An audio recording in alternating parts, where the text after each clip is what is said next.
Okay, सो बच्चों अपना next topic for CET that is coordination compounds. ठीक है, coordination compounds, coordination chemistry, many people call it by different names. ये chapter में कुछ ट्रिकी एस्पेक्ट्स है, पहले मैं आपके साथ वो डिस्कस करूंगा एज पार्ट ऑफ स्मॉल अपना सिनॉप्सिस एंड वो कॉन्सेप्ट्स डिस्कस करने के बाद we'll go to the PYQs as usual.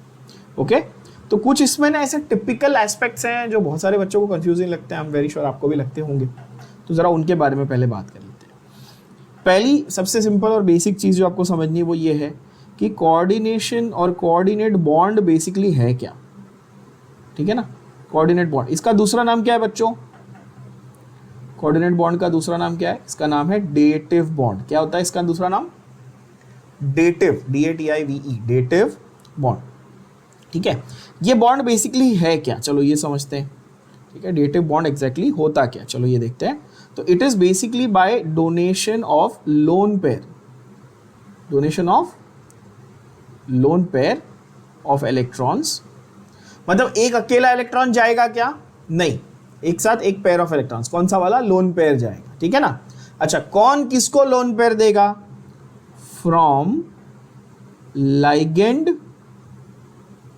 To central metal atom और सेंट्रल मेटल आयन. बस इतना आपको याद रखना है. कोऑर्डिनेट बॉन्ड क्या है? बेसिकली जब एक लाइगेंड, अभी बहुत लोग इसको लिगेंड बोलते हैं ना, ligand whatever you want to call it.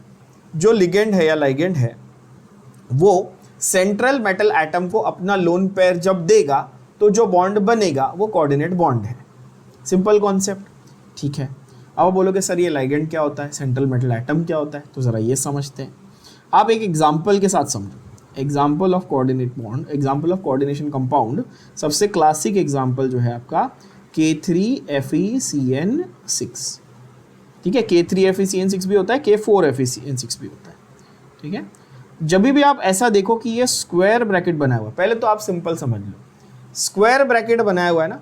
अच्छा, फिजिकल केमिस्ट्री में स्क्वायर ब्रैकेट मतलब कॉन्सेंट्रेशन होता था. हमने केमिकल काइनेटिक्स में देखा है ना, अपन ऐसा लिखते थे बच्चों, बोलो हाँ कि ना, ऐसा लिखते थे concentration of A, concentration of B, है ना. तो वहाँ पे स्क्वायर ब्रैकेट का मतलब क्या होता था? कॉन्सेंट्रेशन होता था. ठीक है. अच्छा, यहाँ पर कोऑर्डिनेशन केमिस्ट्री, जैसे आप कोई कंपाउंड देखो और उसको स्क्वायर ब्रैकेट में ऐसा लिखा हुआ है ना, समझ जाओ आंख बंद करके कि भाई वो कोऑर्डिनेट कॉम्प्लेक्स. वो क्या है? Coordinate complex. ठीक है. अब इस कोऑर्डिनेट कॉम्प्लेक्स के बच्चों दो पार्ट्स होंगे. एक होगा इसका मेटल जो बॉक्स के अंदर. अच्छा, बॉक्स के बाहर वाले को इग्नोर करो, फालतू उसको छोड़ दो. ठीक है, आप बॉक्स के अंदर जो है उसके ऊपर फोकस करो, वो आपके लिए जरूरी है समझना. जो अंदर जो मेटल है वो आपका क्या है? सेंट्रल मेटल एटम या सेंट्रल मेटल आयन. समझ में आ रही बात? वो या तो एटम होगा या आयन होगा. अभी वो आपको समझेगा कि कब एटम होगा कब आयन होगा. जब न्यूट्रल होगा तो एटम, चार्ज होगा तो आयन. ये तो सबको समझ में आ रही बात, बोलो हाँ कि ना. जब चार्ज नहीं है तो एटम और चार्ज होगा तो आयन, वो तो ठीक है. अच्छा, ये जो डोनर है जो मेटल के साथ जुड़ा हुआ है, डोनर जो मेटल के साथ जुड़ा हुआ है वो आपका लाइगेंड. क्या है? वो आपका लाइगेंड. समझ में आ रहा है बात?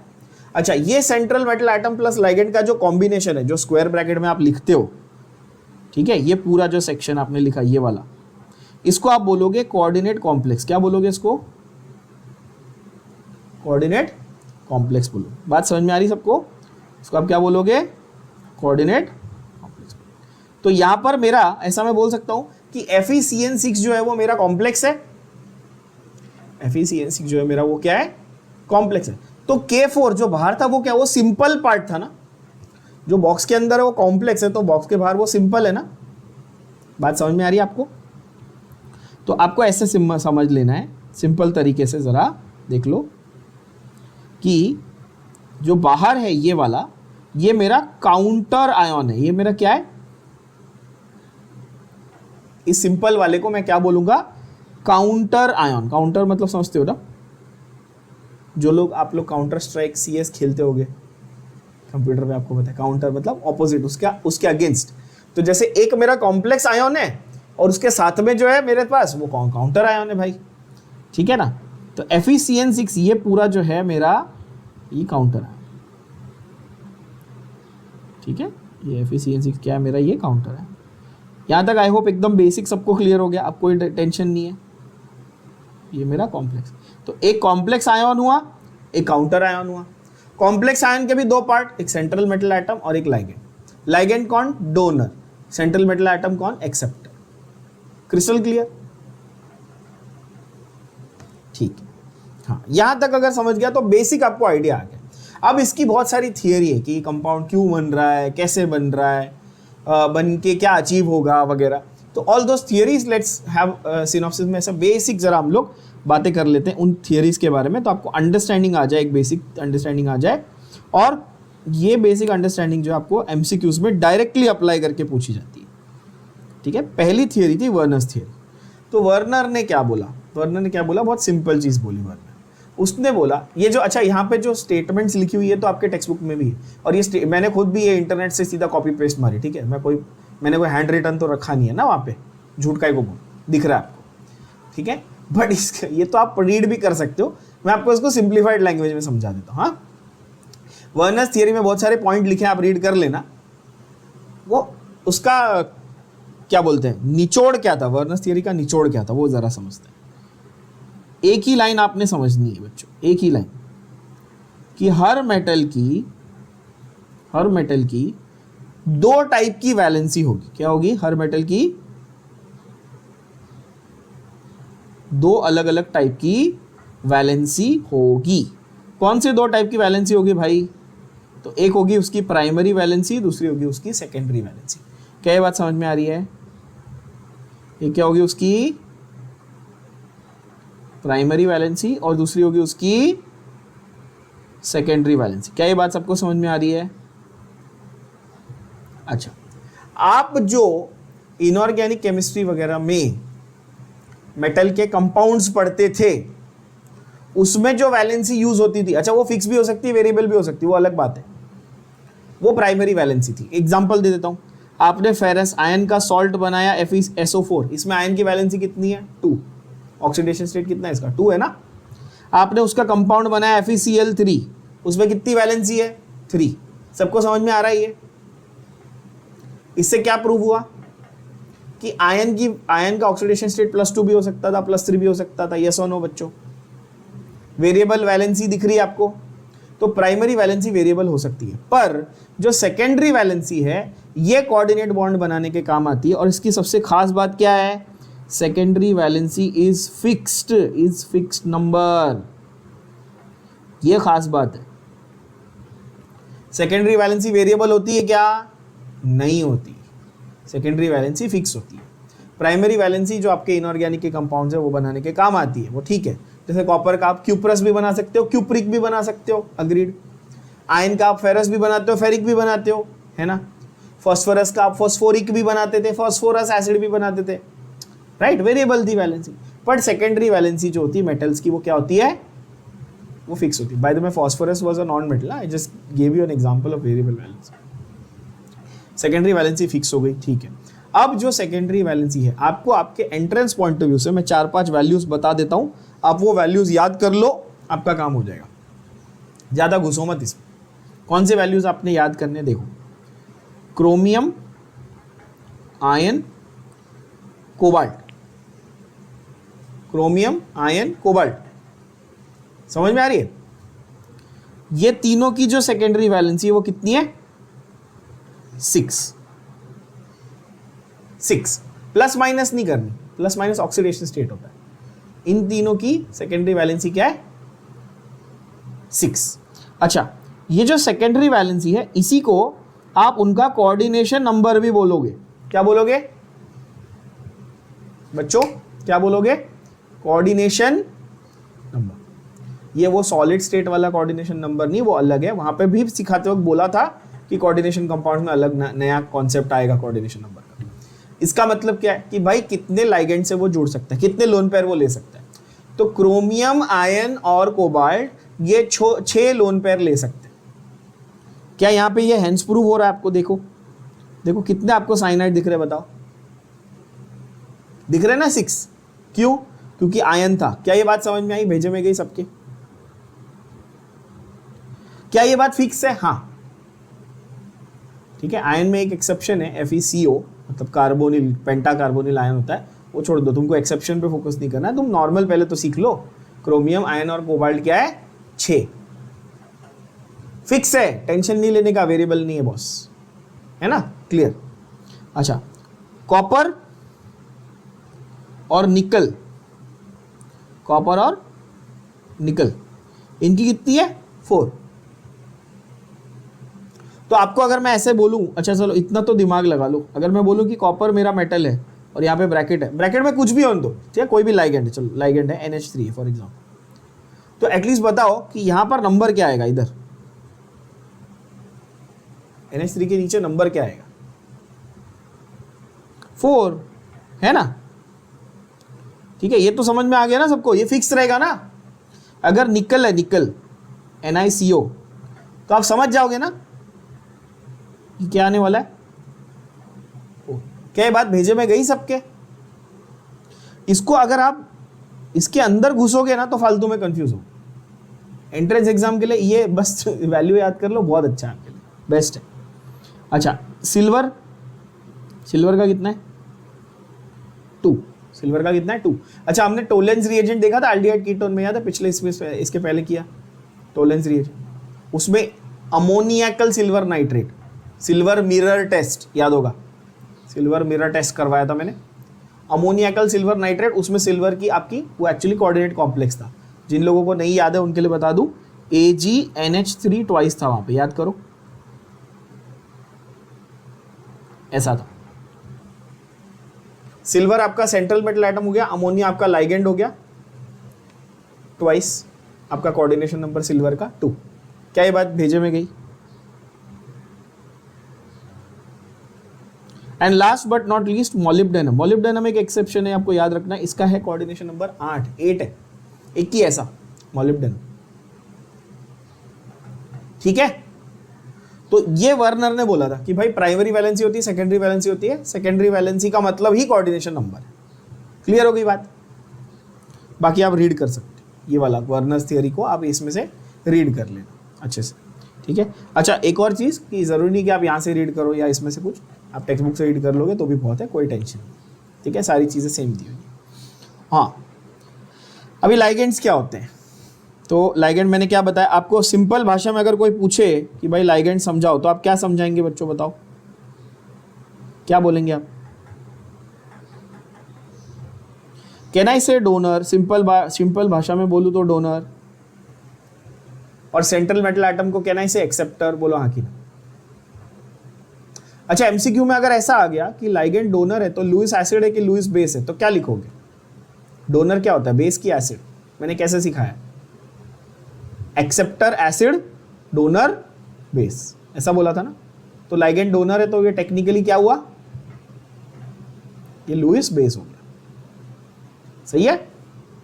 अगर ऐसा आपको एमसीक्यू में पूछ ले तो घबराना नहीं, ठीक है। एग्जाम्पल, मोनोडेंटेट, बाइडेंटेट, इसका मतलब क्या है, ठीक है।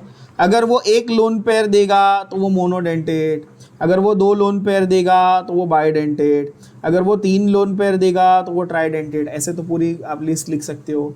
एक ये हेक्साडेंटेट वाला एग्जाम्पल बड़ा इंटरेस्टिंग है, ये है EDTA, क्या है ये, हेक्साडेंटेट, एक ही मॉलिक्यूल में से 6 लोन पेयर मिल रहे हैं, hexa 6 lone pair, can you see that?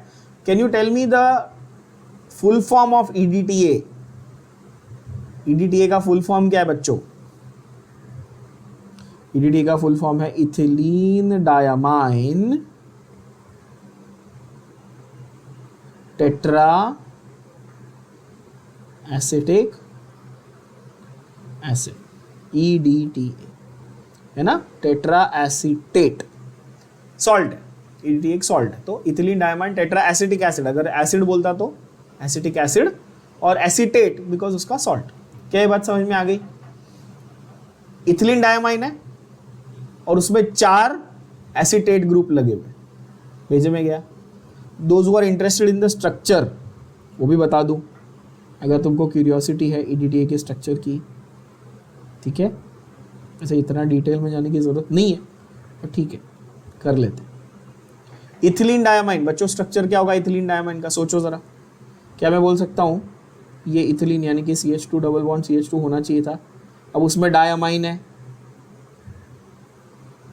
यानी कि NH NH2 ऐसा है, बोलो हाँ कि ना।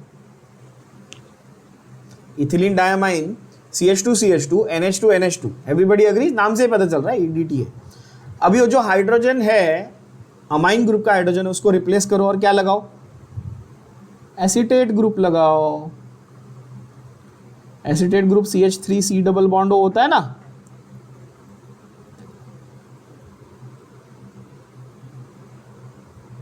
सबको समझ में आई बात?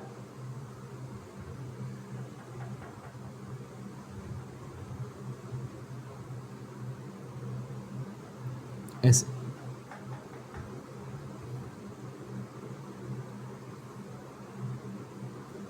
एसीटेट ग्रुप मैंने लगा दिया, 4 एसीटेट ग्रुप लगा दिया, टेट्रा एसीटेट।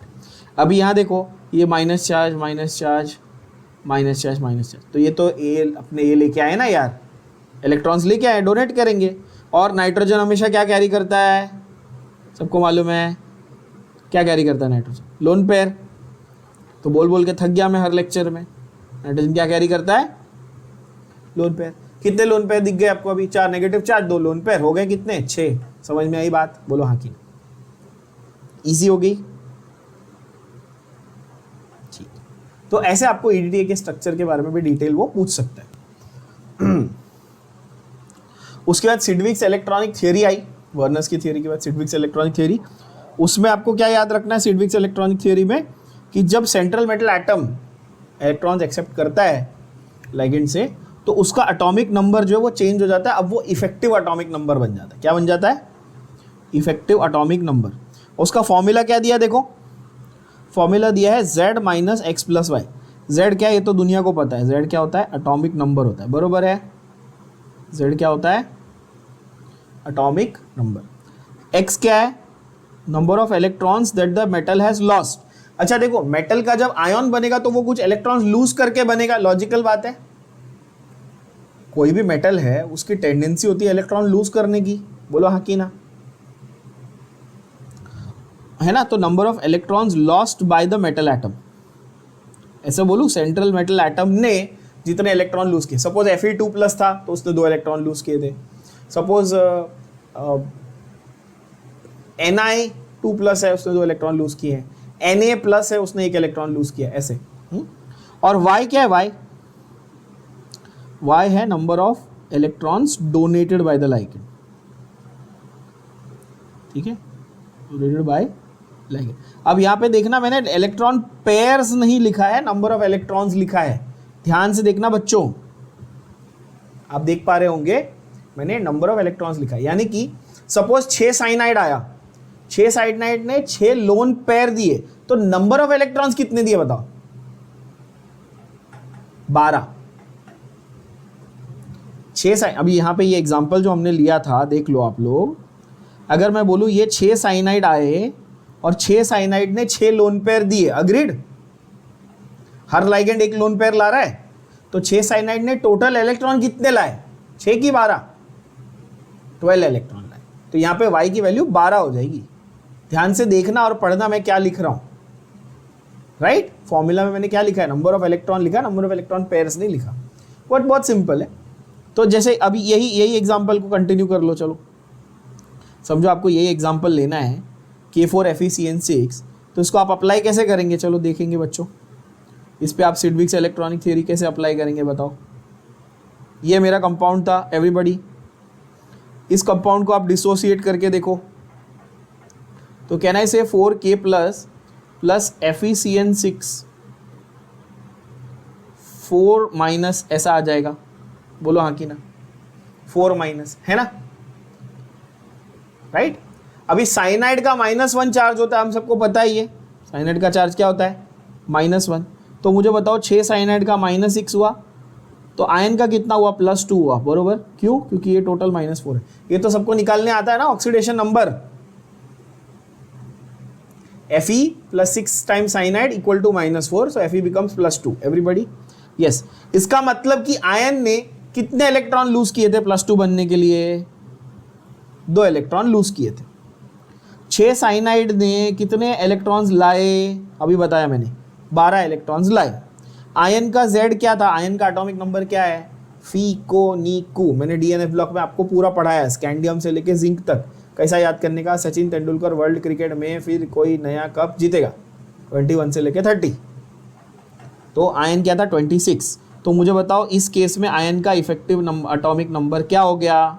26, उसका एटॉमिक नंबर 26 माइनस उसने 2 इलेक्ट्रॉन लूज करे Fe2+ बनने के लिए, प्लस 12 इलेक्ट्रॉन उसके पास साइनाइड लेके आया। तो क्या ये इफेक्टिव एटॉमिक नंबर 36 हो गया? बोलो हाँ कि नहीं। एक ट्रिक यहां पे बता रहा हूं, एक ट्रिक बता रहा हूं, एक हिंट दे रहा हूं, एक ट्रिक बता रहा हूं, एक हिंट दे रहा हूं। ठीक है, ये ट्रिक को इंटेलिजेंटली लगाना। देखो बिना बुद्धि के ट्रिक नहीं लगानी है। ठीक है, पता चला सिर्फ ट्रिक आप ऐसे चिपका के आगे और मेरे पे नाम डाल दिया, ऐसा नहीं है। थोड़ा बुद्धि भी लगाना है ना ट्रिक के साथ में। आपके सिलेबस में 3D सीरीज के ही सारे मेटल पूछेंगे आपको। सीटी लेवल की बात करूं तो आपको सिर्फ और सिर्फ 3D सीरीज के ही पूछेंगे, मतलब जो अभी मैंने बताया ना, स्कैंडियम से लेके जिंक। अच्छा, 3D सीरीज का सबसे नजदीक का नोबल गैस कौन सा? Krypton, number 36। तो आपके लिए ये नोट, ये ट्रिक है, ये ट्रिक आप अप्लाई कर सकते हो। अगर आपको आंसर डायरेक्ट नहीं आ रहा है तो आप ये ट्रिक अप्लाई कर सकते हो। EAN आंसर आपके लिए विल ऑलवेज बी आइदर 35 और 36, क्लोजेस्ट टू 36। ठीक है, क्या ये बात समझ में आ रही है? क्लोज टू 36 ही आपका आएगा। आपको चाहिए आप 50 एग्जाम्पल लेके आ जाओ आपके सिलेबस में। आपके सिलेबस मतलब मैं 12th standard CET state level की बात कर रहा हूँ। आप लेके आ जाओ, 50 में से 49 में आपका आंसर 35 या 36 ही आने वाला है। तो अगर ऐसा हुआ कि एग्जाम में आपको EAN क्लिक नहीं हो रहा तो आपको तुक्का मारना है, तो आप 36 वाले पे तुक्का मारेंगे। क्या ये बात समझ में आ रही है? मैं ये नहीं बोल रहा हूं कि आपको तुक्का ही मारना है, ऐसा नहीं बोल रहा हूं मैं, गधों। मैं बोल रहा हूं अगर याद नहीं आया या अगर समझ में नहीं आया तो ये ट्रिक यूज कर सकते हो ताकि कैलकुलेटेड गैस मार सको। Am I being very clear? चलो, सो ये हुआ आपका EAN। उसके बाद आइसोमेरिज्म का कॉन्सेप्ट है, ज्योमेट्रिक एंड ऑप्टिकल तो आपको ऑलरेडी पता ही है कि क्या होता है। वो ऑर्गेनिक में हमने बहुत डिटेल में किया हुआ है, सबको बात मालूम है कि ज्योमेट्रिक में सिस ट्रांस होता है, ऑप्टिकल में D और L फॉर्म्स होते हैं, है ना, ये सारी चीज़ें पता ही है।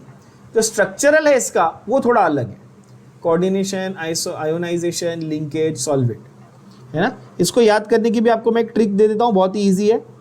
इसको याद करने की क्या ट्रिक है, मैंने वैसे थियरी लेक्चर में दी थी। स्ट्रक्चरल आइसोमेरिज्म को ऐसे याद करना है, चिल। कैसे याद करना है? चिल, एकदम चिल मारने का, याद हो जाएगा। कैसा? कोऑर्डिनेट, हाइड्रेट,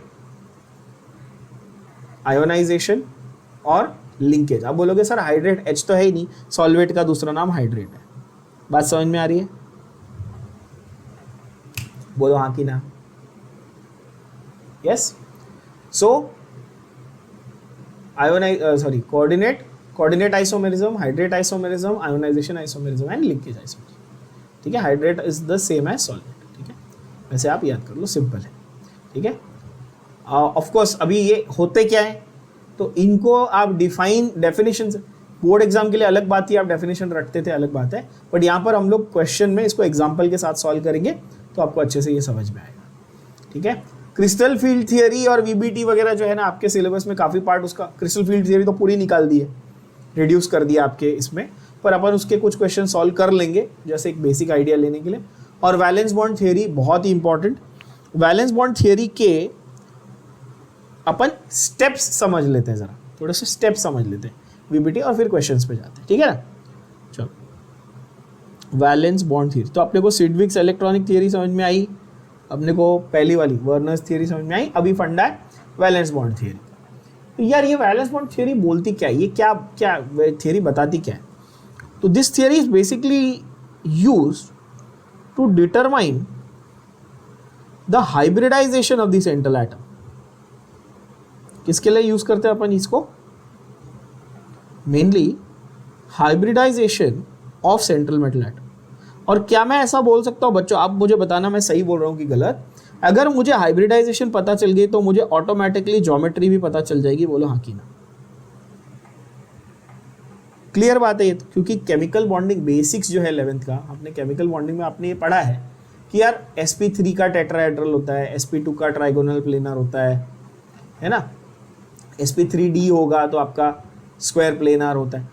तो हर हाइब्रिडाइजेशन की एक फिक्स ज्योमेट्री है, बोलो यस और नो? तो वीबीटी जो पूरी थियरी है, वीबीटी की वैलेंस बॉन्ड थियरी जो है कोऑर्डिनेशन केमिस्ट्री की, that is based on the idea of finding out what is the hybridization. अगर मुझे हाइब्रिडाइजेशन मिल गया तो मुझे बाकी सारी चीजें इजीली समझ में आ जाएगी, है ना, है कि नहीं? और वीबीटी को सॉल्व करने के लिए मैं आपको कुछ स्टेप्स बताऊंगा अभी जब हम लोग क्वेश्चन में करेंगे, तो वो स्टेप्स को आपको फोकस कर लेना, ब्रीफ में समझ लो। Steps to understand VBT, steps to understand VBT, आपको 3 स्टेप आपके मेन है। पहला है आपको ग्राउंड स्टेट लिखना है, सेंट्रल मेटल एटम का क्या लिखना है आपको? ग्राउंड स्टेट का कॉन्फ़िगरेशन। इलेक्ट्रॉनिक कॉन्फ़िगरेशन लिखने तो सबको आता है, आई एम श्योर। नहीं आता तो बताना, वो भी सिखा दूंगा, कोई टेंशन नहीं है, ठीक है, बेसिक से सिखा दूंगा। या फिर मैंने ना एक मॉडर्न पीरियोडिक टेबल का लेक्चर सीरीज बनाया हुआ है, उसका प्लेलिस्ट बनाया हुआ है, ठीक है। आप लोगों को प्लेलिस्ट मिल गई है ना, सबको सारी प्लेलिस्ट तो पता है आप लोगों को, ठीक है। मॉडर्न पीरियोडिक टेबल का एक प्लेलिस्ट बनाया हुआ है, उसमें डिटेल में एक पूरा लेक्चर डेडिकेटेड मैंने बनाया क्वांटम नंबर्स का, और एक लेक्चर है आपके इलेक्ट्रॉनिक कॉन्फ़िगरेशन का, ठीक है। बहुत बेसिक से किया है। अगर 11 का पुराना पार्ट आपको याद नहीं है तो एक बार ज़रूर जाके वो फास्ट फॉरवर्ड करके 2x स्पीड में देख लेना, तो पूरा रिवीजन हो जाएगा, ठीक है। आपने पहले ग्राउंड स्टेट कॉन्फ़िगरेशन लिख लिया, ठीक है। उसके तुरंत बाद आपने एक्साइटेड स्टेट कॉन्फ़िगरेशन लिखा। क्या लिखा? एक्साइटेड स्टेट का कॉन्फ़िगरेशन। अच्छा, एक्साइटेड स्टेट का कॉन्फ़िगरेशन कैसे लिखेंगे? तो भाई जब मेटल ने इलेक्ट्रॉन लूज किया तो वो एक्साइटेड स्टेट में गया ना, जैसे Fe2+ अभी बताया था, तो उसका कॉन्फ़िगरेशन। और तीसरा आप लिखेंगे आपका कोऑर्डिनेट बॉन्ड बनने के बाद, है ना, कोऑर्डिनेट बॉन्डेड। बस ये 3 अगर आपने लिख लिया ना ढंग से, तो आपका वीबीटी का कोई भी क्वेश्चन सॉल्व हो जाएगा, कोई भी क्वेश्चन। अब इसके लिए आपको क्या बेसिक नॉलेज होनी चाहिए? You should know the atomic numbers, because you can't right ground state configuration without knowing atomic numbers. मैं आपको रैंडमली पूछ लूँ भाई निकल का, निखिल बोलो, क्यों निखिल क्यों बोलो, हाँ, निकल का इलेक्ट्रॉनिक कॉन्फ़िगरेशन लिखो, आपको नंबर ही नहीं पता 28 है तो कैसे लिखो? या क्रोमियम का लिखो 24, नहीं पता कैसे लिखो, राइट? तो नंबर तो पता करना पड़ेगा ना भाई वो।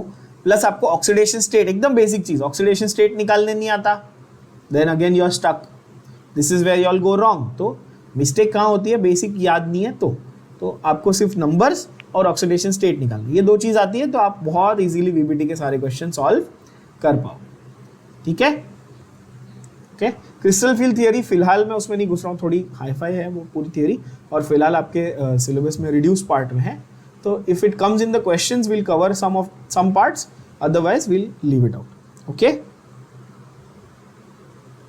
तो इसको आप फिलहाल के लिए इग्नोर कर सकते हो बच्चों। Degenerate orbitals and splitting and everything you can ignore that, because honestly speaking काफ़ी थोड़ा हायर लेवल थियरीज हैं ही। चलो, अब आपके स्क्रीन पे आप लोगों को क्वेश्चन दिख रहे होंगे, आई होप सो क्लियरली।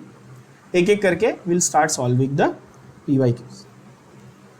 पहला क्वेश्चन वो पूछ रहा है which of the following is diamagnetic in nature. तो डायमैग्नेटिक पैरामैग्नेटिक का मैंने आपको एक तरीका बताया था याद करने के लिए,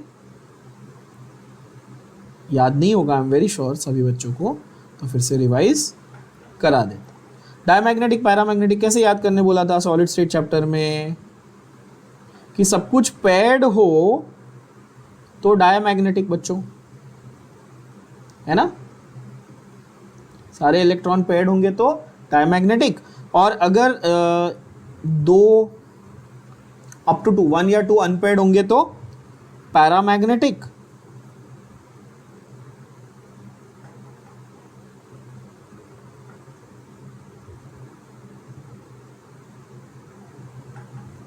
है ना, और अगर दो से ज़्यादा मतलब 3, 4, 5 अगर अनपेड होंगे तो फेरोमैग्नेटिक होता है ना। जितने ज़्यादा अनपेड उतना मैग्नेटिक नेचर बढ़ते जाता है, ठीक है। तो यहाँ पर पहले तो वो बोल रहा है भाई डायमैग्नेटिक, यानी कि आपको कौन सा वाला ढूंढना है, किसके इलेक्ट्रॉन पूरे के पूरे पेड हैं। मैं आपको लॉन्ग मेथड भी बताऊंगा और शॉर्टकट भी बताऊंगा, ठीक है। लॉन्ग मेथड आपके अंडरस्टैंडिंग के लिए, शॉर्ट मेथड आपके एग्जाम में यूज करने के लिए। लॉन्ग मेथड क्या बोलता है, आपको हर एक को बैठ के सॉल्व करना पड़ेगा। लॉन्ग मेथड देखो, पहला ए ऑप्शन देखो, FeCN6 square bracket, square bracket का मतलब कॉम्प्लेक्स, स्क्वायर ब्रैकेट का मतलब कॉम्प्लेक्स, FeCN6 3-। लॉन्ग मेथड क्या बोलता है कि पहले आप Fe का ऑक्सीडेशन स्टेट निकालो। Fe ऑक्सीडेशन स्टेट कितना आएगा बच्चों, Fe का आयन का ऑक्सीडेशन स्टेट बताओ। Fe plus 6 times of cyanide equal to -3, ऐसा आएगा ना।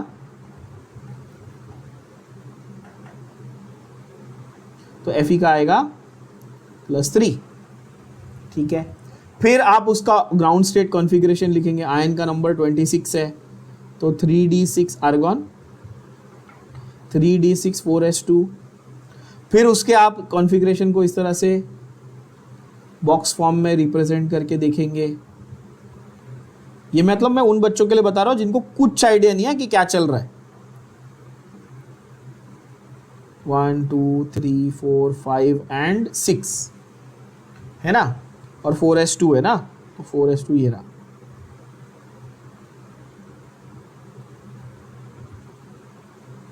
इस तरह से फिर Fe3+ लिखना है आपने।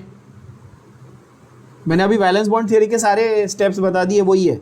ये ग्राउंड स्टेट कॉन्फ़िगरेशन है, ये एक्साइटेड स्टेट कॉन्फ़िगरेशन, ठीक है। Fe3+ बोला मतलब कि 3 इलेक्ट्रॉन बाहर जाने चाहिए। कहां से जाएंगे, थोड़ा दिमाग लगा लो, कहां से बाहर जाएंगे भाई। तो 2 तो आउटर मोस्ट शेल से जाएंगे, बोलो हाँ की ना, और एक आपका यहां से जाएगा, एक यहां से जाएगा। तो कितने अनपेड दिख रहे हैं आपको, 3 दिख रहे हैं, 3 अनपेड दिख रहे हैं। अच्छा, फिर आएगा साइनाइड, फिर साइनाइड आएगा तो साइनाइड पेयरिंग करवाएगा। आप बोलोगे सर साइनाइड पेयरिंग क्यों करा रहा है, तो साइनाइड स्ट्रॉन्ग फील्ड लाइगेंड है। अब वो क्या होता है तो यहां पर नोट करेंगे। बेसिक नॉलेज आपको मैं बता रहा हूं, सिर्फ देख लो। लाइगेंड 2 टाइप के हैं, स्ट्रॉन्ग लाइगेंड और वीक लाइगेंड, ठीक है। लाइगेंड 2 टाइप के कौन से हैं बच्चों, एक स्ट्रॉन्ग और एक ऑब्वियसली वीक, है ना। स्ट्रॉन्ग फील्ड लाइगेंड बोलते हैं और वीक फील्ड लाइगेंड। आपको इनकी पहचान कैसे करनी है, स्ट्रॉन्ग लाइगेंड जो है वो इलेक्ट्रॉन्स की पेयरिंग करवाते हैं। स्ट्रॉन्ग लाइगेंड क्या करते हैं, इलेक्ट्रॉन्स की पेयरिंग करवाते हैं। इसका मतलब they will force the electrons to pair up. कैसे, मैं हमेशा ये एग्जांपल देता हूँ थियरी में, जब डिटेल में इसको पढ़ते हैं ना अपन, तो मैं एग्जांपल ऐसा देता हूँ कि आप समझो आपके घर में 5 कमरे, ये ना ये आयन है, आयन के घर में ऐसे 5 रूम थे और 5 मेंबर सिंगल सिंगल रह रहे थे। इसके घर पे एक ऐसे कोई बाहर से मेहमान आया जो थोड़ा गुंडा टाइप था, स्ट्रॉन्ग फील्ड लाइगेंड। वो क्या बोलेगा सबको कि भाई एक काम करो, मेरे को ज़्यादा जगह चाहिए, तुम लोग क्या करोगे, तुम लोग एडजस्टमेंट करोगे। कैसे, ये जितने भी इलेक्ट्रॉन दिख रहे हैं तुमको, ये सबको वो फोर्स करेगा कि भाई जाओ तुम अपने अपने एडजस्टमेंट करो। बात समझ में आ रही है, यानी कि पेयर अप करो। क्यों, क्योंकि उसको अपने लिए जगह खाली करनी है। क्या ये बात सबको समझ में आई, तो उसको स्ट्रांग बोलते हैं। अब आप बोलोगे सर हमको कैसे पता चलेगा कि कौन सा स्ट्रांग है कौन सा वीक है, तो भाई उसके लिए तो सर बैठे हैं, आपको बताएंगे। आपको स्ट्रांग वाले 4 ही याद रखने हैं, बहुत सिंपल, CO, CN, EN और NH3, बस ये 4 आपको याद रखने हैं। कौन से, CO, CN, EN और NH3। क्या ये बात क्लियर हुई, बाकी जितने भी ये सारे वीक। अब आप बोलोगे सर ये कौन से हैं, CO, CN, EN और NH3, तो ये तो शर्म की बात है कि आपको नहीं पता, बट बता देता हूँ, मेरा काम है। CO is carbonyl, CN is cyanide, EN is ethylene diamine,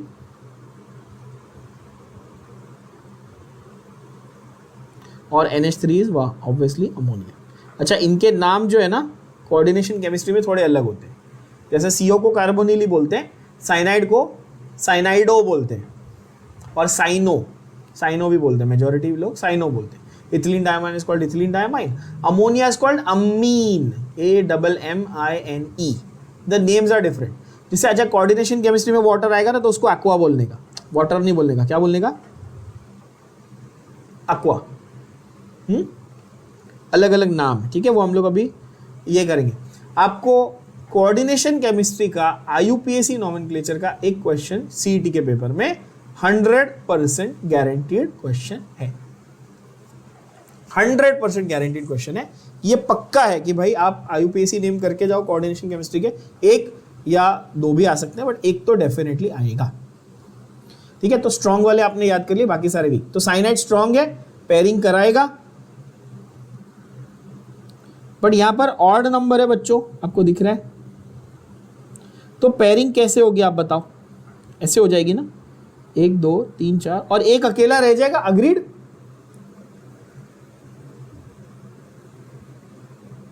पांच है तो पेयरिंग करते वक्त एक तो अकेला रह ही जाएगा ना। तो क्या सारे पेयर्ड हो पाएंगे क्या? नहीं। तो ये डायमैग्नेटिक हो पाएगा क्या कभी भी? नहीं, है ना। अब ये तो लॉन्ग मेथड हो गई, कितना लंबा हो गया। अब तो जो एक ऑप्शन हमने डिस्कस किया, हाँ ऑब्वियसली उसमें बहुत सारे कॉन्सेप्ट आ गए, वो अलग बात है, पर ऐसे आपको फिर हर एक का लिखना पड़ेगा। तो अभी फिर सेकंड में आप क्या करोगे? निकल का लिखोगे। तो निकल में यहाँ पे एक मिस्टेक इन्होंने करी है कि इसको स्क्वायर ब्रैकेट नहीं किया, ठीक है, आप समझ लेना, स्क्वायर ब्रैकेट कर लेना, ठीक है, इस तरह से। तो NiCl4 2 माइनस, तो निकल is 28, chlorine is -1, so nickel becomes +2, then you write the whole configuration and you go on like that। इस तरह से आपको लिखना है। पर शॉर्टकट मेथड आपको मैं बताता हूँ। अभी शॉर्टकट मेथड देखते हैं।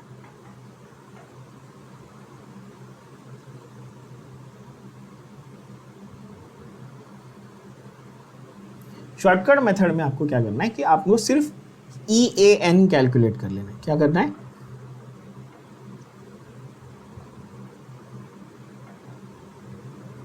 Calculate EAN। अगर EAN आपका इवन नंबर आ गया, even number closest to noble gas,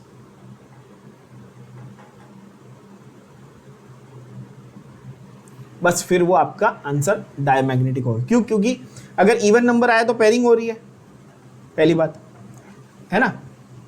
दूसरी बात कि क्लोजेस्ट टू नोबल गैस है, मतलब कि ऑब्वियसली सारे के सारे कंपार्टमेंट्स जो सारे ऑर्बिटल्स फील्ड है, तो टेंशन ही नहीं।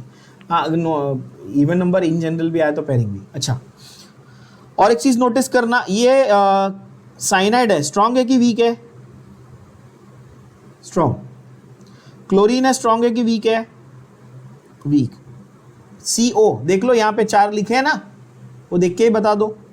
Na क्या है? ये स्ट्रॉन्ग, और क्लोरीन क्या है? वीक। तो कहना है से बच्चों, वीक वाला तो वैसे भी पेयरिंग नहीं करेगा, तो बी और डी हटा दिया मैंने, पेयरिंग नहीं होगी। बोलो हाँ कि ना। मेरे को A और C में से ही देखना था। A मैंने अभी आपको बता दिया, A में कहाँ गलती है, कहाँ एक अनपेयर्ड रह रहा है ना A में, क्योंकि ऑड नंबर आ रहा है। अभी सिर्फ देख लो C ऑप्शन को शॉर्टकट मेथड से, 2 सेकंड में आंसर कैसे आएगा। निकल का नंबर क्या है बोलो? 28। निकल का नंबर क्या है? 28, ठीक है। निकल का यहाँ पे चार्ज कितना है? ओवरऑल चार्ज देखो 0 है ना, तो उसने 0 इलेक्ट्रॉन्स ये किए थे, और 4 कार्बोनिल 4 लोन पेयर लेके आया। 4 लोन पेयर मतलब 8 इलेक्ट्रॉन, तो 28 + 8 यानी कि 36। तो ऑब्वियसली आंसर क्या है आपका? Option C। बोलो हाँ कि ना। 2 सेकंड में आंसर आ गया, सिंपल। मैंने आपको लॉन्ग मेथड, शॉर्ट मेथड बता दिया, आप जो फॉलो करना है आप। अगर आपके पास बहुत टाइम है, if you are not sure, follow the long method. अगर आपके पास टाइम शॉर्ट है and if you are very confident, follow shortcut, you will get the answer correct 100%। वो मेरी गारंटी, उसका आप टेंशन मत। चलो, CuNH3 4 times 2+ shows the following hybridization। Second question is this.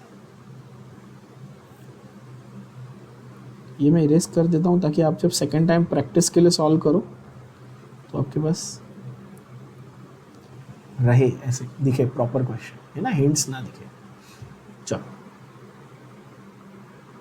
CuNH3 4 times, हाँ बच्चों, CuNH3 4 टाइम्स। अच्छा, याद है अभी मैंने थोड़ी देर पहले लिखा था कि इस कॉपर की सेकेंडरी वैलेंसी फिक्स्ड है, 4 होती है, लिखा था ना, प्रूव हो गया ना। CuNH3 4 times. ये बोलता है इसका हाइब्रिडाइजेशन क्या है, बस वही तरीका है, VBT।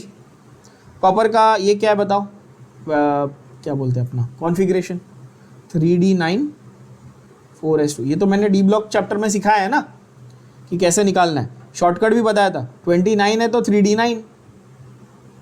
अच्छा, एक्सपेक्टेड ऑब्जर्व्ड ये सब में मत पढ़ना, नॉर्मल कर लो। अच्छा, अमोनिया एक मॉलिक्यूल है, अमोनिया एक न्यूट्रल मॉलिक्यूल है।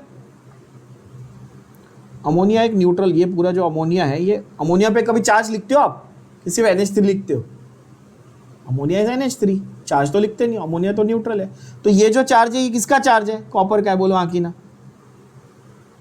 तो कॉपर का हम लोग एक्साइटेड स्टेट कॉन्फ़िगरेशन क्या लिखेंगे आप बताओ? आप बोलोगे सर Cu2+। Cu2+ है मतलब कि इलेक्ट्रॉन कहाँ से जाने वाला है? यहाँ से जाने वाला है, 4s2 से जाएगा, तो 3D में 9 बचेगा। अच्छा, कुछ बच्चे जो यहाँ पर ये गड़बड़ करेंगे, सपोज ये भी बता दूँ, 3D10 और 4s1 करेंगे कुछ बच्चे, तो भी तुम्हारा घूम फिर के एक्साइटेड स्टेट में तो 3D9 ही आएगा ना। तुम गलती भी करोगे लिखने में तो एक्साइटेड स्टेट में तो 3D9 ही आएगा, कोई टेंशन नहीं है, बस, है कि नहीं, चिंता नहीं करनी, आंसर आपका सही आने वाला है, टेंशन नहीं। तो यहाँ पे 3D9 आएगा। अब 3D9 के डब्बे बना लो ना, मैं जिनको डब्बे बोलता हूँ वो पता है ना आपको, वो ऑर्बिटल होते हैं बाय द वे।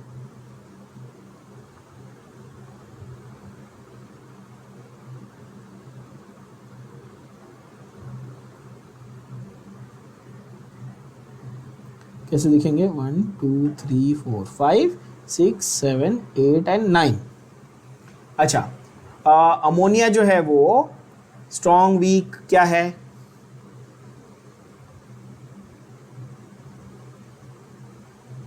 स्ट्रॉन्ग है कि वीक है भाई?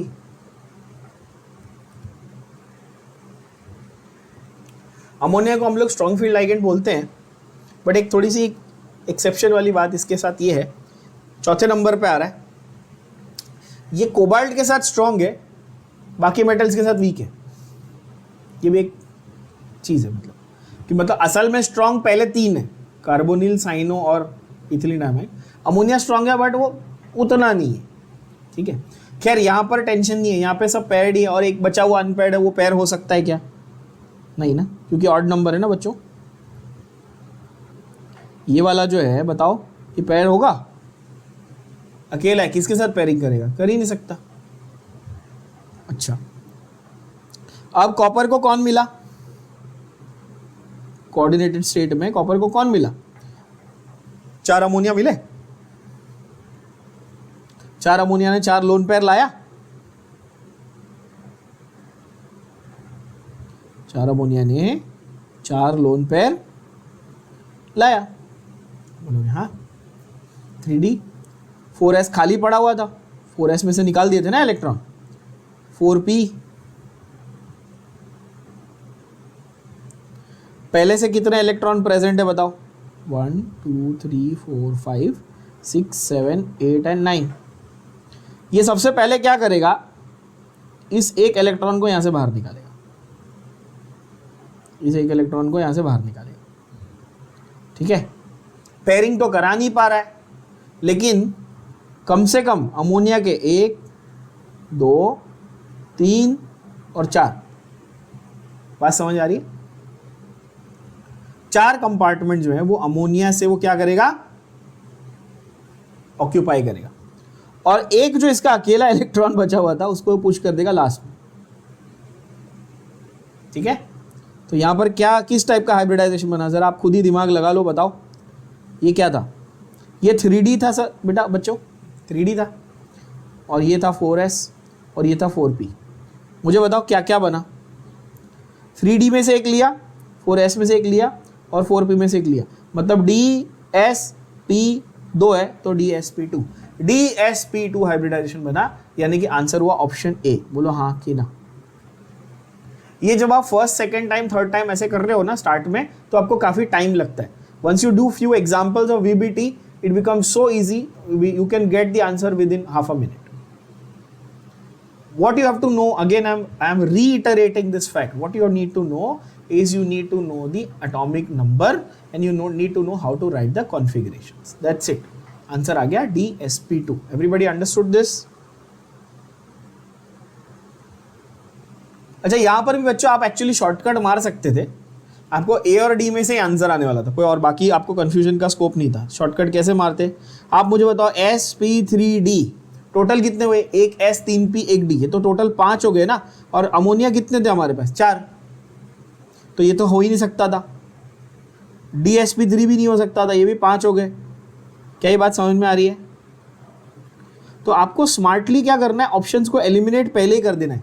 केबीसी का 50-50 अपने दिमाग में चलते रहना चाहिए साइड बाय साइड, है ना बच्चों? ओके, थर्ड क्वेश्चन देखते हैं। Next question, a magnetic moment of 1.73 bore magneton. अब ये कॉन्सेप्ट एक्चुअली आपने फिजिक्स में भी पढ़ा है, बट केमिस्ट्री में भी बहुत जगह पे काम आता है। मैग्नेटिक मोमेंट, ये कॉन्सेप्ट है, फिजिक्स में आता है ना, magnetic moment. To all the fans of Zakir Khan, moment है भाई, मोमेंट है, हाँ? देखे हो कि नहीं?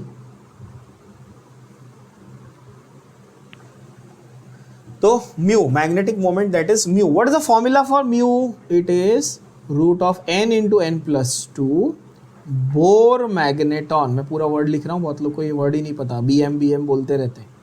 Bore magneton is the unit, हाँ, Bohr magneton. where n is number of unpaired electrons, where n is what? Number of unpaired electrons। क्या अभी जो VBT मैंने आपको सिखाई उससे आप अनपेयर्ड इलेक्ट्रॉन्स निकाल सकते हैं बच्चों? और एक बार आपने अनपेयर्ड इलेक्ट्रॉन्स निकाल लिए तो क्या आप इजीली इस फॉर्मूला को यूज करके मैग्नेटिक मोमेंट निकाल सकते हो? बोलो हाँ कि ना। करके देखें। ऑप्शन ए उठा लो। ऑप्शन ए वही है ना जो 2 सेकेंड क्वेश्चन में था। कितने अनपेयर्ड इलेक्ट्रॉन थे? देखो जरा, कितने थे अनपेयर्ड? देख लो आपके सामने स्क्रीन पे, कितने? 1। तो फॉर ऑप्शन ए n का वैल्यू इज 1। तो मुझे बताओ म्यू की वैल्यू कितनी हुई? रूट ऑफ 1 इंटू 1+2, तो √3, मतलब 1.732 बोर मैग्नेटॉन, यानी कि ए ही मेरा आंसर है। क्लियर हो गई बात? इजी। बोलो हाँ कि ना। सपोज 2 अनपेयर्ड इलेक्ट्रॉन होते, आप लिखते क्या? 2 इंटू 4, यानी कि √8। 3 अनपेयर्ड इलेक्ट्रॉन होते तो आप ऐसे लिख सकते थे। Just for fun if I ask you option D, just for fun, option D जो दिख रहा है आपको, क्या? COCl6, उसमें कितने अनपेयर्ड इलेक्ट्रॉन होंगे और उसका मैग्नेटिक मोमेंट कितना होगा? बता सकते हो बच्चों? ट्राई करके देखो, पॉज करो, ट्राई करो। ऑप्शन डी आपको सिर्फ एक जस्ट एक जजमेंट के लिए बता रहा हूँ कि COCl6 अगर पूछा होता तो कैसे आता। कोबाल्ट का नंबर क्या पहले ही बताओ? नंबर 27 है। क्लोरीन -1 है, यहाँ पे कोबाल्ट +2 है। तो कोबाल्ट वैसे होता है 27, यानी कि 3d7 4s2। फिर कोबाल्ट 2+ जो है वो, कोबाल्ट 2+ जो है आपका वो हो जाएगा 3d7, क्योंकि 4s2 में से 2 निकल जाएंगे इलेक्ट्रॉन, तो ये 3d7 ऐसा दिखेगा।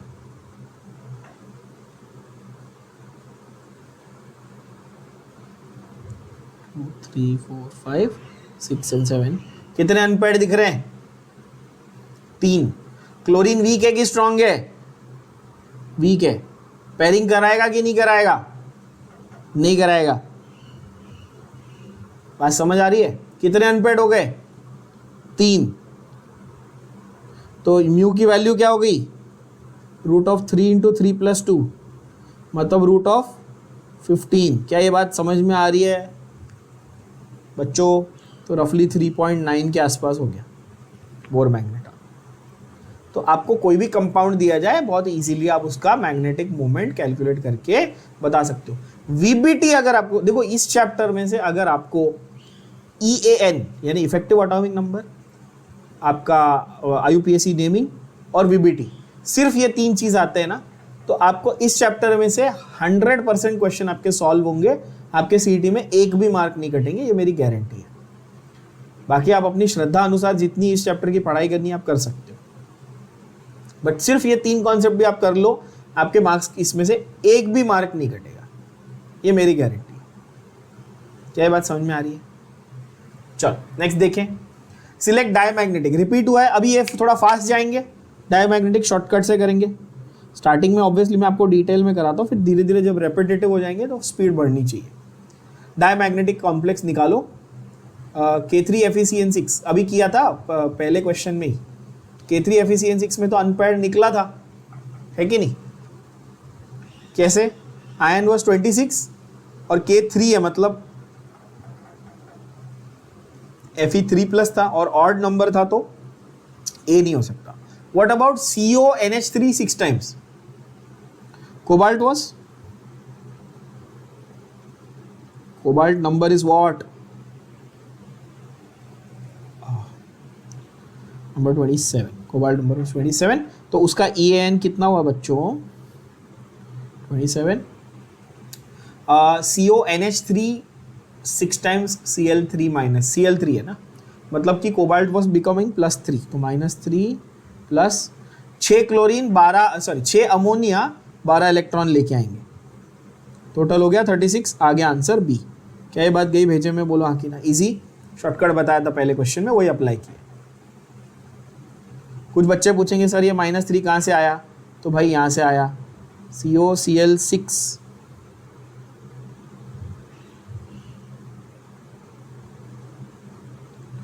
3+ है ना, सॉरी CONH3 6 3+ है ना, 3+ कहाँ से आया भाई? बाहर 3 क्लोरीन है, क्लोरीन 3- होता है, क्लोरीन बिकम Cl- ना, 3 क्लोरीन है, तो ये आयन जो है ये 3+ हुआ ना, सीधी बात है। तो कोबाल्ट आपका, तो आंसर हो गया आपका बॉम्बे यानी कि बी। चलो फिफ्थ वाला, of course star mark, IUPAC वाले सारे स्टार मार्क कर लेने, क्योंकि उसमें से आपका रिपीट होने का चांसेस बहुत ही हाई है, बहुत ही हाई। ठीक है, IUPAC के फॉर्मेट समझा देता हूँ, बहुत सिंपल है, देख लेना। Correct IUPAC name of CONH3 thrice, NO2 thrice. ये गधों ने क्या किया है? CO का C भी कैपिटल और O भी कैपिटल लिखा है, रॉन्ग क्या है बताओ जरा? ये जो O है ना, ये O स्मॉल होना चाहिए, ठीक है, मतलब मेटल है ही नहीं, C कोबाल्ट है, वो कोबाल्ट, हाँ सॉरी, ये जो है ये आपका कोबाल्ट है, ठीक है बच्चों। वो CO कैपिटल लिखा था ना, वो कार्बोनिल हो जाता ना, वो तो लाइगेंड हो जाता कार्बोनिल, ठीक है। ओके, फिफ्थ वाले का नाम देख लेते हैं। तो नाम लिखने का funda, again there are many rules and regulations, जैसे ऑर्गेनिक में किया था, बट अपन रूल रेगुलेशन नहीं, अपन सिंपल फंडा फॉलो करेंगे, आप ऐसे याद कर लेना। PL, ठीक है, PLMN,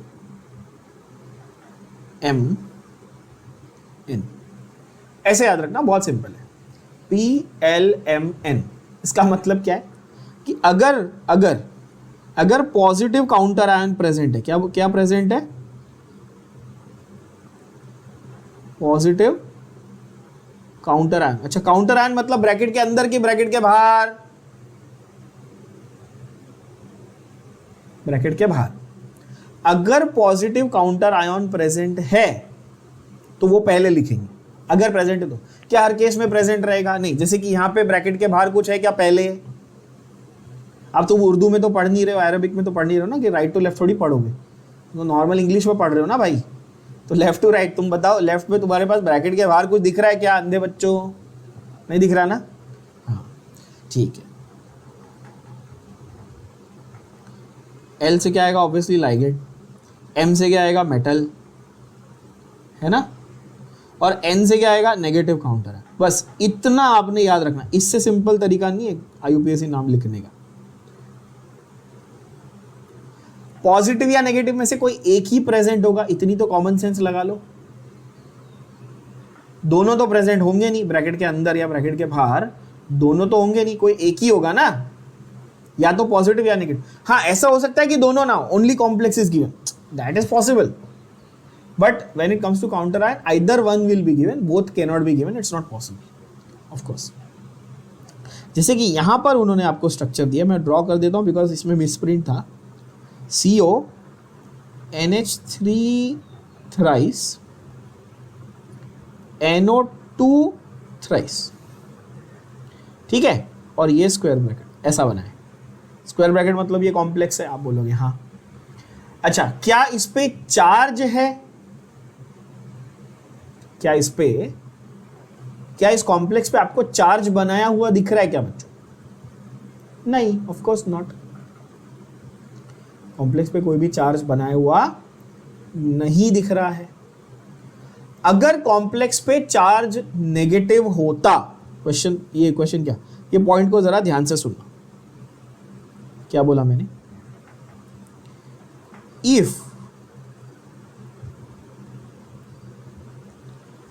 मैंने बोला इफ कॉम्प्लेक्स नेगेटिव,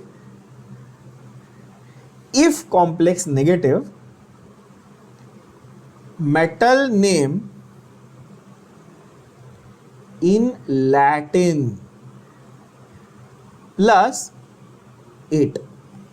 ये थोड़ा अजीब है, ध्यान से सुनो। अगर कॉम्प्लेक्स नेगेटिव था, अच्छा आप बोलोगे सर कॉम्प्लेक्स नेगेटिव था हमको कैसे समझेगा? मेरे भाई बाहर पॉजिटिव आयन लिखा होगा।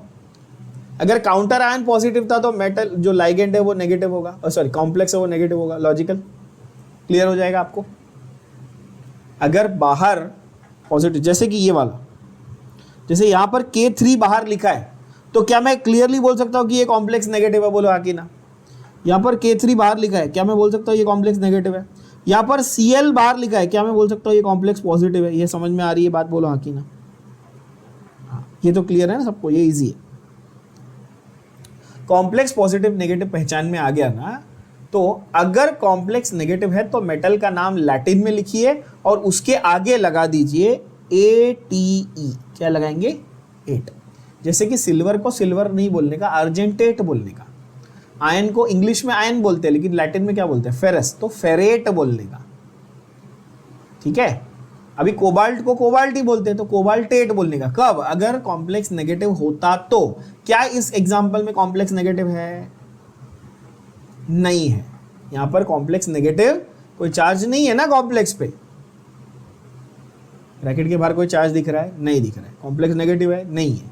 तो कोबाल्टेट होगा कि कोबाल्ट होगा? कोबाल्ट होगा। क्लियर हो गई बात? अगर इस पे नेगेटिव चार्ज बनाता मैं, for example 1 negative 2 negative whatever, तो कोबाल्टेट हो जाता। क्या ये बात भेजे में गई? इजी। बस अभी IUPAC के मैं तुमको 10 रूल लिखवाऊं, एक एक स्टेप बाय स्टेप समझाऊं, तुम्हारे पास भी इतना टाइम नहीं, मेरे पास भी इतना टाइम नहीं। मतलब है मेरे पास टाइम, तुम्हारे पास नहीं है। एग्जाम तुम्हारी आ रही है ना, मेरी तो क्या, मैं पता है ना मेरा तो आप लोग को। अभी तो शादी वादी होगी, सेटल हो गया, एग्जाम भी हो गई हमारी। सो कॉम्प्लेक्स नेगेटिव है, मेटल का नेम लैटिन में लिखना, आगे 8 लगा। अब अप्लाई कर लो, बहुत सिंपल है। अब अप्लाई कर लो जो मैंने ये फंडा बताया, आप अप्लाई करो। क्या यहाँ पे पॉजिटिव काउंटर आयन है? नहीं। लाइगेंड लिखेंगे। अच्छा आप बोलोगे सर 2 लाइगेंड है, तो अल्फाबेटिकल ऑर्डर में लिखिए यार, है कि नहीं?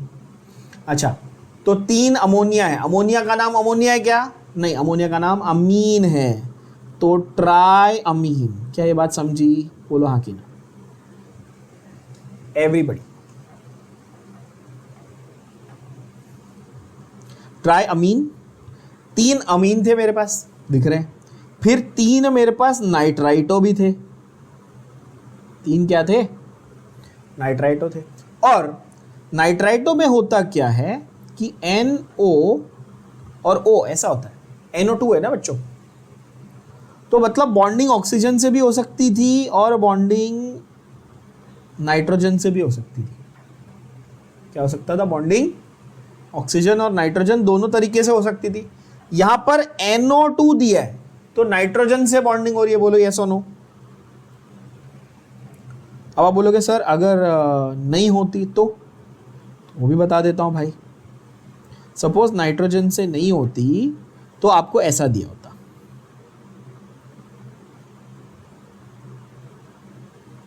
तो दिया होता ONO। एक ही बात है, NO2 और ONO एक ही बात है। What does it show? Here it shows that bonding is from nitrogen and here it shows it is from oxygen. क्या ये दिमाग में जा रहा है? बोलो हाँ कि ना। ऐसे लाइगेंड को हम लोग एम्बिडेंटेट लाइगेंड बोलते हैं, मतलब जो दोनों साइड से बॉन्डिंग कर सकता है। साइनाइड, आइसोसाइनाइड, नाइट्राइटो, थायोसाइनेटो, ऐसे बहुत सारे हैं जो दोनों साइड से बॉन्डिंग कर सकते हैं। क्या ये बात समझ में आई बच्चों? तो यहां पर मैं नाइट्राइटो N लिखूं कि नाइट्राइटो O लिखूं? नाइट्रोजन के साथ बॉन्डिंग हुई थी ना, तो नाइट्राइटो N, इजी। कोबाल्ट की कोबाल्टेट, अभी आपने बता दिया मुझे, कोबाल्ट, कोबाल्टेट तो नहीं लिखना है ना, क्योंकि नेगेटिव नहीं है ना, काउंटर जो कॉम्प्लेक्स वो नेगेटिव नहीं। और लास्ट बट नॉट लीस्ट उसका ऑक्सीडेशन स्टेट, इसका ऑक्सीडेशन स्टेट, ठीक है। ट्राइअमीन, ट्राइनाइट्राइटो, कोबाल्ट, ठीक है। ऑक्सीडेशन स्टेट कैसा? देखो NO2 का -1 होता है, ओवरऑल चार्ज 0 है, तो CO का हो गया +3, यानी कि रोमन नंबर में 3। सपोज वो नीचे वाला है, बाकी सब कुछ सेम रहता, मैं क्या लिखता? ट्राइनाइट्राइटो O। क्या ये बात समझ में आ रही है? ऐसा रहता तो बच्चों में क्या लिख देता? नाम हो जाता इसका ट्राइनाइट्राइटो O। आई होप ये बात सबको समझ में आ गई। तो मेरा आंसर क्या है इस केस में? आंसर है ऑप्शन ए। जो लॉजिक बता रहा हूं याद रखना, आगे के बहुत सारे क्वेश्चन में रिपीट होएगा, ठीक है। 6th क्वेश्चन देखते हैं। वो बोल रहा है CrNH3 6 times, CrSCN 6 times. Question को ध्यान से देखो, थोड़ा जूम करके दिखाता हूं, जरा जूम, बराबर जूम करते हैं इसको। देखो ये क्या आपको 2 स्क्वायर ब्रैकेट एक साथ बाजू बाजू में दिख रहे? Can you see 2 square brackets बाजू बाजू में एक साथ? तो can I say here it is actually a compound made up of 2 complexes. पहला वाला कॉम्प्लेक्स पॉजिटिव रहेगा, दूसरा वाला कॉम्प्लेक्स नेगेटिव रहेगा। इतना तो लॉजिक दिमाग में लगा लिया आपने बच्चों? बोलो हाँ कि ना। मैंने क्या बोला? 2 कॉम्प्लेक्स, 2 ब्रैकेट मेरे को बाजू में। अब इसमें अगर मैं आपको डेफिनेशन, कॉन्सेप्ट इसमें लेके जाऊं ना, तो आपको बहुत अच्छे से समझ में आएगा, मज़ा भी आएगा, लेकिन आपका टाइम बहुत ज़्यादा जाएगा। मैं आपको डेफिनेशन और कॉन्सेप्ट सिखाता हूँ, पर शॉर्टकट बताता हूँ। 1 सेकेंड में आंसर आता है, 1 सेकेंड में, ठीक है। जब वो आपको 2 स्क्वायर ब्रैकेट यानी कि एक साथ ऐसा कंपाउंड दे रहा है जिसमें 2 कॉम्प्लेक्स है और पूछ रहा है कौन से टाइप का आइसोमेरिज्म है, तो आंख बंद करके कोऑर्डिनेशन आइसोमेरिज्म पे टिक मार्क मारना है। कोऑर्डिनेशन आइसोमेरिज्म दिखाने के लिए कंडीशन ही यही है कि पॉजिटिव और नेगेटिव यानी कैटायन और एनायन दोनों कॉम्प्लेक्स होना चाहिए। क्या बात समझ में आई?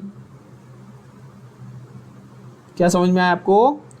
Condition for showing coordination isomerism is क्या? कोऑर्डिनेशन आइसोमेरिज्म दिखाने के लिए कंडीशन है कि positive and negative ions both are complex. क्या ये बात समझ में आई? बोलो हाँ कि ना। अब इसको प्रूव करके देखते हैं कि ये कैसे होगा। थोड़ा उसका कॉन्सेप्ट समझते हैं जरा। यहां पर एग्जांपल में आपको दिया हुआ है CrNH3 6 टाइम्स और CrSCN 6 टाइम्स। ये एक कंपाउंड है बच्चों, बोलो हाँ कि ना। और इसका किसके साथ आइसोमेरिज्म निकालना है आपने? CrNH3 4 times, sorry twice SCN4 and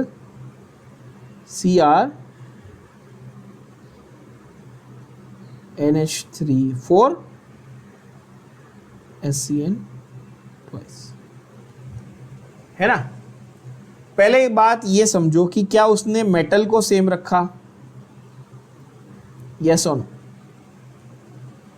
हाँ, स्क्वायर ब्रैकेट के अंदर जो लाइगेंड होते हैं, स्क्वायर ब्रैकेट के अंदर जो लाइगेंड होते हैं, कैन आई से in both cases they have just exchange the ligands, बोलो हाँ कि ना। पहले वाले में 6 अमोनिया और 6 एससीएन, एससीएन का नाम बाय द वे थायोसाइनो, एससीएन का नाम इज थायोसाइन और थायोसाइनेटो भी बोलते हैं, ठीक है। एक में अमीन था, एक में एससीएन था। दूसरे टाइम मैंने क्या किया, जब नया कंपाउंड बनाया तो एक्सचेंज करके 2 अमीन 4 एससीएन या 4 अमीन 2 एससीएन, मतलब कॉम्बिनेशन अलग किया बट नंबर सेम रखा 6 और सेंट्रल मेटल एटम भी सेम रखा, बोलो हाँ कि ना। Means I have exchanged ligands between the coordination spheres.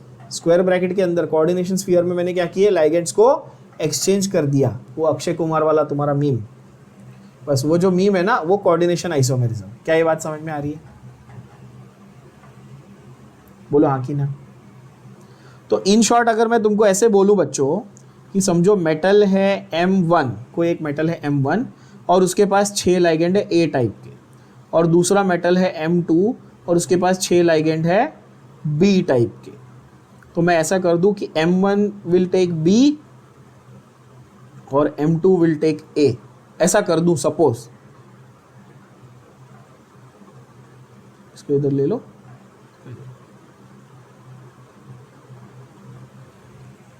M1 और M2 के बीच में मैंने क्या किया, लाइगेंड्स को एक्सचेंज कर दिया, तो क्या ये कोऑर्डिनेशन आइसोमेरिज्म हुआ। क्या ये बात समझ में आई। मैंने पहचाना कैसे, कॉन्सेप्ट छोड़ो, मैंने पहचाना कैसे, 2 स्क्वायर ब्रैकेट दिख रहे हैं तो वो कोऑर्डिनेशन आइसोमेरिज्म दिखाएगा। क्या ये बात क्लियर हुई, बोलो यस और नो।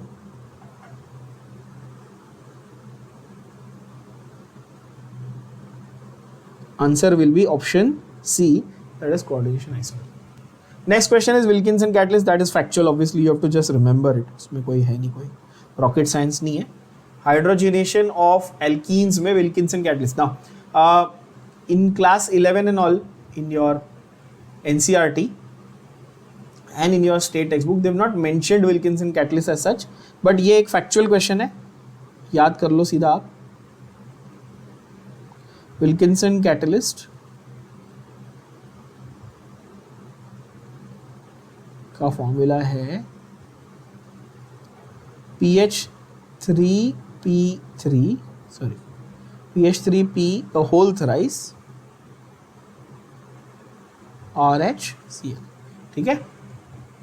वो ट्राइफिनाइल फॉस्फेट रोडियम क्लोराइड होता है, ठीक है। सीधा आपको ये याद कर लें, triphenyl phosphate rhodium chloride 7, it is used in the hydrogenation of alkenes. Then you have which of the following is a neutral complex. इसमें क्या करना है, ढूंढना है 8th वाले में कौन सा वाला कॉम्प्लेक्स न्यूट्रल है। तो क्या मैं बोल सकता हूँ कि मुझे सिर्फ काउंटर आयन को चेक करने से पता चल जाएगा कि कॉम्प्लेक्स पॉजिटिव है कि नेगेटिव है कि न्यूट्रल है, बोलो हाँ कि ना बच्चों। 8th वाले क्वेश्चन का आंसर देंगे जरा फटाफट, देखते हैं। ऑप्शन ए देखो, ऑप्शन ए में वो बोलता है PTNH3 ट्वाइस Cl2, ठीक है। अपने को मालूम है अमोनिया जो है वो क्या है, न्यूट्रल है ना, अमोनिया न्यूट्रल है। क्लोरीन इज -1, तो यहां पर प्लैटिनम जो है ओवरऑल +2 होना चाहिए। प्लैटिनम जो ओवरऑल क्या होना चाहिए, +2 होना चाहिए, है ना। और क्लोरीन जो है वो -1, यानी कि +2 और -2, तो ये 0 बरोबर है। तो आंसर तो ए ही आ गया सीधा, ए जो है वो न्यूट्रल है। बाकी सब क्यों ऐसे देख लो, बाकी सब में आपको काउंटर आयन दिख रहे हैं क्या, चेक करो जरा, मुझे बताओ यस और क्या यहाँ पर आपको काउंटर आयन दिख रहा है बच्चों Cl, तो ओवरऑल कॉम्प्लेक्स कैसा हुआ। अगर बाहर काउंटर आयन Cl- है तो कॉम्प्लेक्स कैसा हुआ, पॉजिटिव, बोलो हाँ कि ना। यहाँ पर भी बाहर Cl माइनस है तो काउंटर आयन कैसा हुआ, सॉरी काउंटर आयन नेगेटिव है तो कॉम्प्लेक्स कैसा हुआ, पॉजिटिव। यहाँ पर काउंटर आयन पॉजिटिव है, के पोटेशियम के प्लस है ना, तो ओवरऑल कॉम्प्लेक्स कैसा हुआ, नेगेटिव हुआ। क्या ये बात समझ में आई? तो न्यूट्रल तो पहला वाला ही था, एक चेक करने की भी जरूरत नहीं थी, आंसर बहुत ही इजीली आ गया, ऑप्शन ए। आई होप ये क्रिस्टल क्लियर है सबको। 9th वाला क्वेश्चन को स्टार मार्क करना, चार्ज और कोऑर्डिनेशन नंबर का क्वेश्चन ये बहुत बार रिपीट हुआ है, बहुत बार, और यही एग्जाम्पल K3 FeCN6 और K4 FeCN6, यही वाला एग्जाम्पल भी सबसे ज्यादा बार रिपीट हुआ है। MHCET 2017 का आपका क्वेश्चन है, आप देख सकते हो।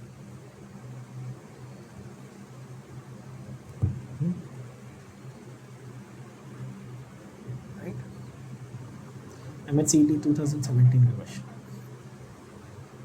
that is charge and coordination number of Fe in this particular compound. Can we calculate this? चलो K3 FeCN 6 times इस तरह से स्प्लिट करेंगे और डिसोसिएट करेंगे इसको, तो 3K plus FeCN the whole 6 times 3 minus, है ना।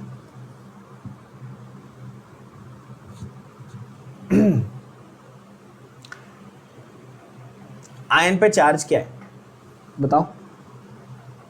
Fe बिकम्स +3 क्योंकि साइनाइड है -1 × 6, ओवरऑल -3 है ना ये वाला, तो Fe बिकम्स +3, ये तो बहुत बार अभी करा चुका, तो Fe बिकम्स +3, तो आंसर बी या डी में से होगा। और कोऑर्डिनेशन नंबर पहले ही याद करा दिया, आयन का जनरली क्या होता है, हमेशा 6 होता है, और नहीं भी दिख रहा तो किसी अंधे को भी दिखेगा। यहाँ पे कितने साइनाइड है भाई, 6 साइनाइड से जुड़ा हुआ है, तो +3 and 6, यानी कि आंसर होगा ऑप्शन बॉम्बे, है कि नहीं। चलो 10th क्वेश्चन देखें। Which of the following coordinate complexes is an exception to the EAN rule? है ना, बहुत अच्छा सवाल है कि EAN रूल को इनमें से कौन सा वाला कॉम्प्लेक्स फॉलो नहीं कर रहा, कौन सा वाला कॉम्प्लेक्स फॉलो नहीं कर रहा है। अब प्लैटिनम के बारे में ज़रा थोड़ी सी ध्यान से देखनी है कि प्लैटिनम जो है, आप लोगों को जनरली बच्चों को प्लैटिनम का ये नहीं पता होता कि वो कौन सी सीरीज़ का है ना। तो प्लैटिनम जो है बच्चों को 78 नंबर होता है, एटॉमिक नंबर, 5D सीरीज़ का मेंबर है, ठीक है। वो उसके ऊपर ज़्यादा क्वेश्चन आते नहीं, आपको 3D पे आते हैं, मैंने कहा था ऑलरेडी। पैलेडियम 4D में आता है, प्लैटिनम 5D में आता है, 78 नंबर, ठीक है। चलो ये देख लेते हैं, प्लैटिनम 78 है, उसके साथ में 6 अमोनिया है ना, कितने 6, और ओवरऑल देखो चार्ज कितना दिख रहा है आपको, चार्ज कितना दिख रहा है देखो, ये रहा 4+। तो प्लैटिनम ने 4 इलेक्ट्रॉन लूज किए और फिर 12 इलेक्ट्रॉन गेन किए, है कि नहीं बच्चों। तो ऑप्शन ए में EAN कितना आता है आप बताओ? 78 नंबर था प्लैटिनम का, 4 इलेक्ट्रॉन लूज किए और 12 इलेक्ट्रॉन गेन किए, तो 86 हो गया। तो 86 तो रेडॉन का नंबर है ना, नियरेस्ट नोबल गैस का, तो वो तो फॉलो कर रहा है EAN। अच्छा, ऑप्शन बी देखो, FeCN6, ये तो दिख ही रहा है आपको। ऑप्शन बी में EAN क्या है? Ion was 26, ion had lost 2 electrons क्योंकि Fe2+ है। ऑप्शन बी को देख लो, FeCN6 4-। अच्छा, ये गधों ने फिर मिसप्रिंट किया हुआ है, इनके मिसप्रिंट तो लेजेंडरी चल रहे हैं भाई, ये बाहर होना चाहिए ना 4-। देख लेना जरा, यहाँ पे गड़बड़ नहीं करना, ठीक है। तो 26 उसका नंबर था, 4- है मतलब कि +2, तो उसने 2 इलेक्ट्रॉन लूज करे और 6 साइनाइड ने 12 ये लाए, तो कितने हो गए 36। तो ये भी फॉलो कर रहा है, समझ में आ रही बात सबको, है ना। जिंक का सी का करके देख लो, वैसे मैं आपके सारे कर रहा हूँ यहाँ पे, इतने लंबे चौड़े नहीं करने चाहिए, आपको आंसर देख के आ जाएगा। जिंक इज नंबर 30, 2+ चार्ज है मतलब -2, और 4 अमोनिया ने 8 इलेक्ट्रॉन लाए, यानी 30 - 2 + 8, यानी ये भी 36। तो आंसर बाय एलिमिनेशन आ गया D, answer by elimination D आ गया, बट फिर भी डी आपके लिए प्रूव भी कर देते हैं। चलो डी का ऑप्शन देख लो जरा भाई, डी में कॉपर वाज नंबर 29 बच्चों, -2 + 8 मतलब ये 35 आ रहा है। तो ये क्लोज टू नोबल गैस जा रहा है बट एक्चुअल नोबल गैस तक नहीं पहुंचा, इसलिए इसको बोल दिया एक्सेप्शन टू EAN। क्या ये बात भेजे में चली गई सबके? तो आंसर आ गया आपका ऑप्शन डी, दिल्ली। यस बच्चों, ठीक है। इसके आगे का अपन अगले सेशन में कंटिन्यू करते हैं।